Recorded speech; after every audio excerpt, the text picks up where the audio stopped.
નમસ્કાર દર્શક મિત્રો, હવામાન વિભાગે અમરેલી જિલ્લા સહિત સૌરાષ્ટ્રના મોટાભાગના જિલ્લામાં રેડ એલર્ટ જાહેર કર્યું છે. ત્યારે ઇમરજન્સી નંબર પણ જાહેર કર્યા છે. ત્યારે જિલ્લા કલેક્ટર શ્રી દ્વારા લોકોને નદી, નાળા અને પાણીવાળી જગ્યાએ ન જવા અપીલ કરી હતી. નમસ્કાર, હું અજય દહિયા, જિલ્લા કલેક્ટર અમરેલી. ભારતના હવામાન ખાતા દ્વારા હાલ ગુજરાતના તમામ જિલ્લાઓમાં ભારેથી અતિભારે વરસાદની આગાહી જાહેર કરેલ છે, જેથી અમુક વિસ્તારોમાં વધુ વરસાદ પડવાથી નદીઓ તથા જળાશયોમાં પાણીનું સ્તર વધી શકે છે. અમરેલી જિલ્લામાં હાલ વરસાદની પરિસ્થિતિ સામાન્ય છે, પરંતુ સાવચેતીના ભાગરૂપે તમામ વિભાગ, જિલ્લા, તાલુકા કક્ષાના અધિકારીઓ અને કર્મચારીઓને એલર્ટ કરી દીધા છે.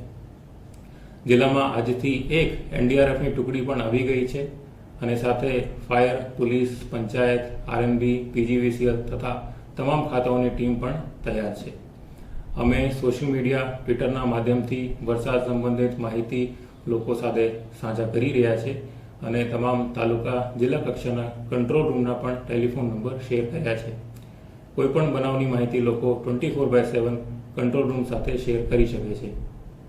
ખાસ હું જિલ્લાના નાગરિકોને અપીલ કરું છું કે આ સમયે નદીઓ, તળાવો, જળાશયોની નજીક જવાનું ટાળે અને સાવચેત રહે.